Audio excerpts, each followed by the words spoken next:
की शनार्थी जय बोलो माता सिंहवाहिनी अम्मवारिकी जय వినపడతలేదు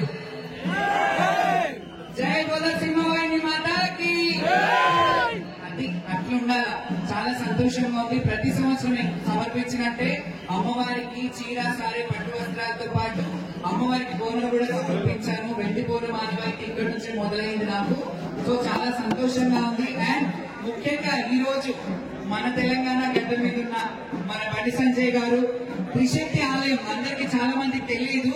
ఆయన సొంత దేవాలయం ఉంది. 3 అమ్మవార్లని స్థాపించారు. అక్కడ నేను కూడా వెళ్ళి బోనాలు సమర్పించడం జరిగింది. అప్పుడు సార్ అప్పటి నుంచి ఇప్పటి వరకు ఆ సత్సంబంధాలు కొనసాగుతున్నాయి. చాలా సంతోషంగా ఉంది ఆయన ఈ రోజు సెంట్రల్ మినిస్టర్ అవ్వడం. నేనైతే ఇంకా ఇంకా అంచెలంచెలుగా ఆయన ఎదగాలి. అలాగే మన బోనాల పండుగ తెలంగాణకే పరిమితం కాకుండా యావత్ భారతదేశానికి పరిమితమయ్యే విధంగా ఆయన కృషి చేయాలి. నేషనల్ ఫెస్టివల్ జరుపుకునే విధంగా మనకి ఈ పండుగని తీసుకెళ్లగలగాలి. ఎందుకంటే ఇట్లా ఆట పాట బోనాలు ఇంత కల్చర్ ఎక్కడ ఉండదు.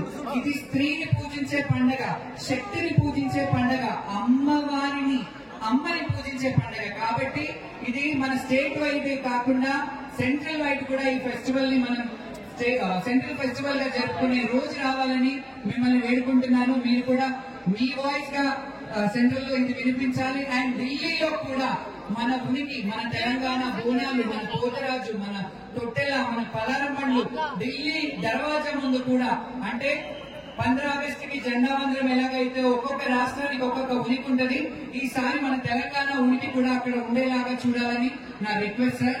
Thank you so much. అందరికీ మరి ఒకసారి ఆ అమ్మవారి దీవెనలు ఆశీస్సులు ఉండాలని కోరుకుంటున్నా. అలాగే మన తెలంగాణ చెల్లె తెలుసుగా ఆడపిల్లనమ్మ అని ఆడపిల్లలకి ఎంతో మందికి ప్రోత్సహించింది.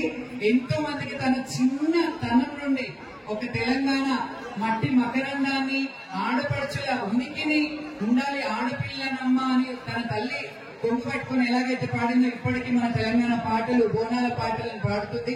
ఆమె గలం ఇప్పటిదాకా బండి సంజయ్ గారు ఒక మాట అన్నారు, 100 సంవత్సరాలు ఈ గలం ఇలాగే ఉండాలని అన్నారు.